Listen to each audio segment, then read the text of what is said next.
Salutations. Today's video is going to be a little bit different. Not going to be as much on the metaphysical and paranormal like it always is, but this is going to be more straight coming from the heart, alright? And there are three things that kind of cause this. One is, I don't care what your race is, what your gender is, what your religion is. I do care about pain and people's suffering. That is universal. And what I'm seeing right now with this whole virus era that's coming in is a lack of compassion from people. A major lack of compassion. And that's an issue. And if we're going to go forward with this shift in consciousness, we have to be focusing on compassion. That's a problem, all right? And there are three things that lead me to start talking about this. Three events that we'll go over real quick, all right? One of them was recent. The passing of Chadwick Boseman. All right, that brother had done a video, and I saw it probably back in, it was around April, I believe, and he did that video concerning the Jackie Robinson stuff that they were doing for his birthday that was being donated to the hospitals.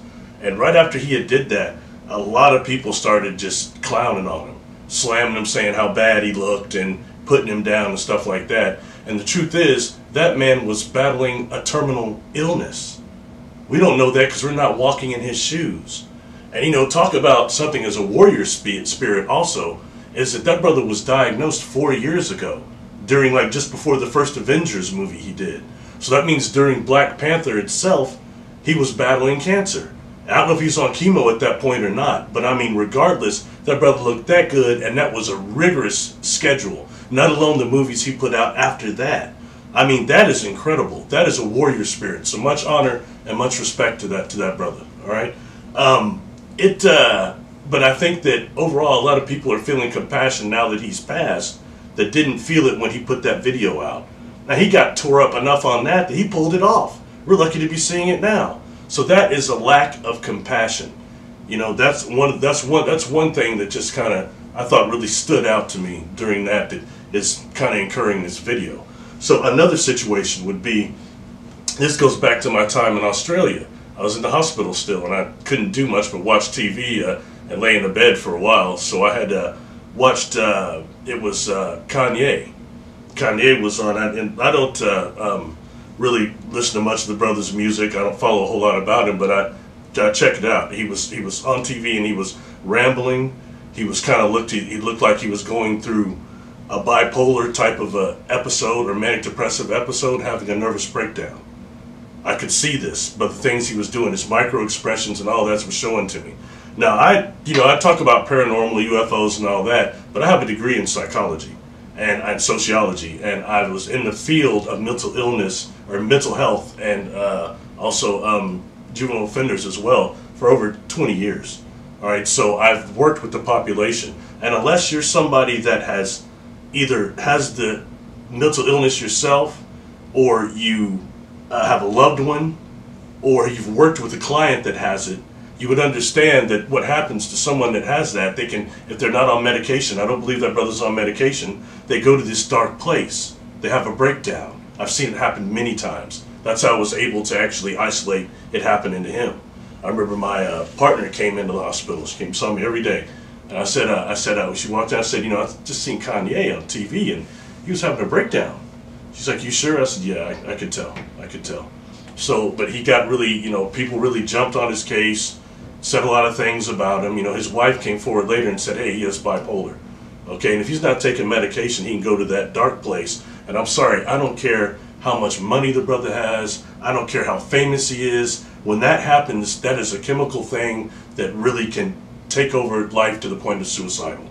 So that's what he's dealing with, and that's real serious, all right? So I feel for him, and I feel for his family.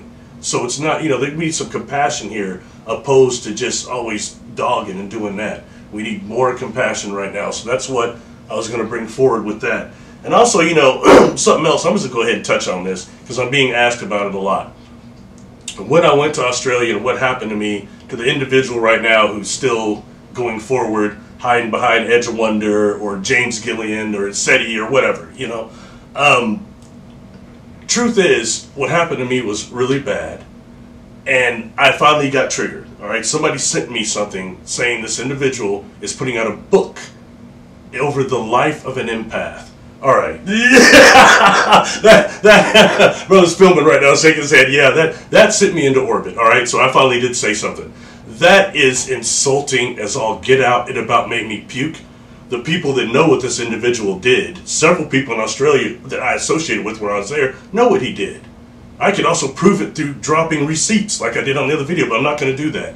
But it was horrible. You don't do something like that to somebody on Christmas Eve out of their country 3 weeks before an event.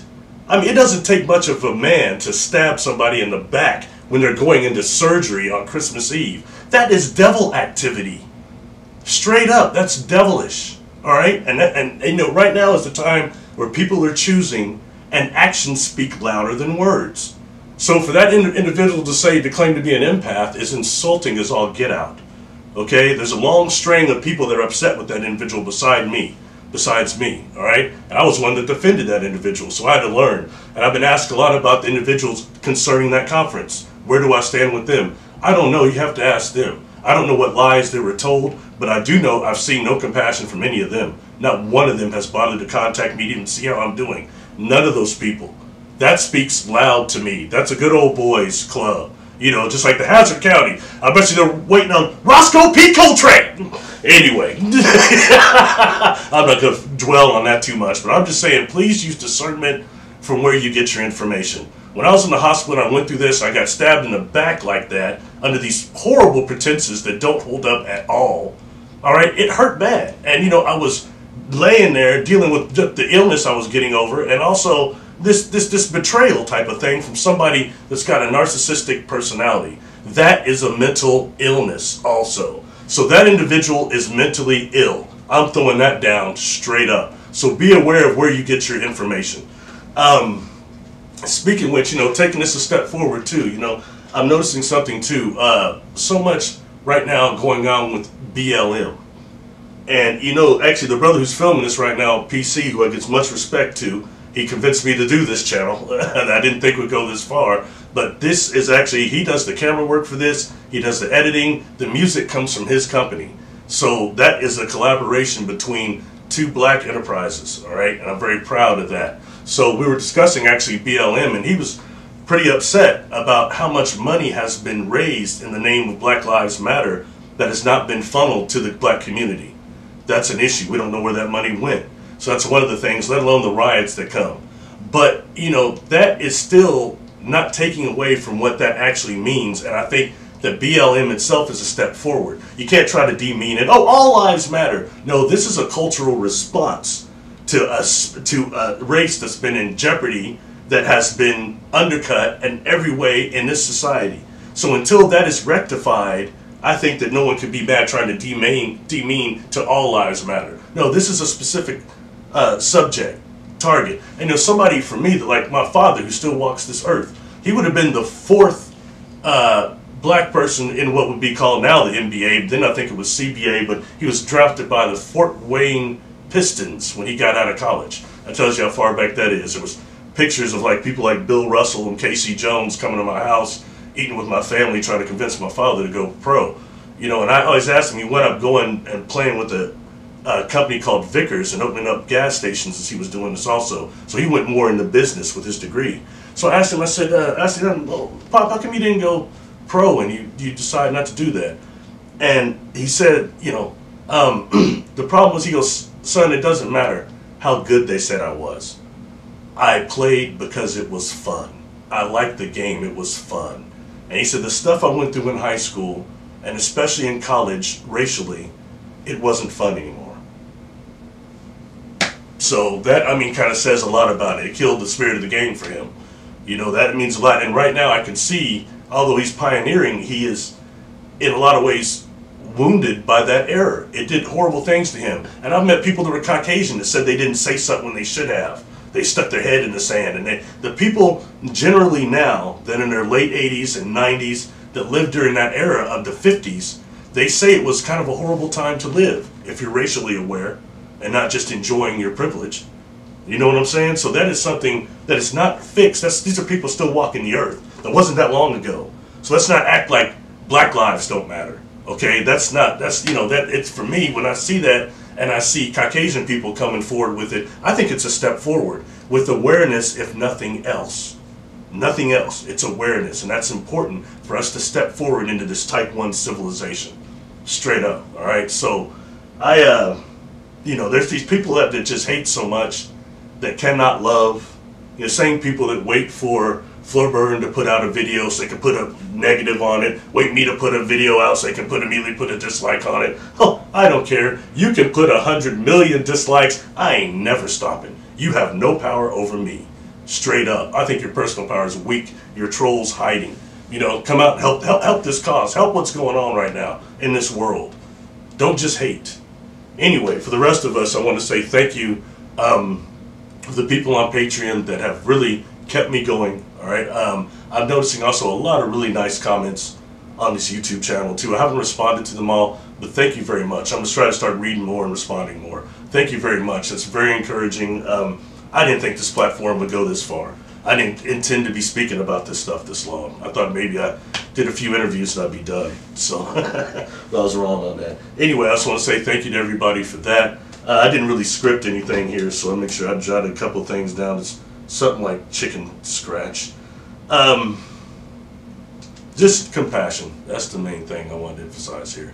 And caring about others.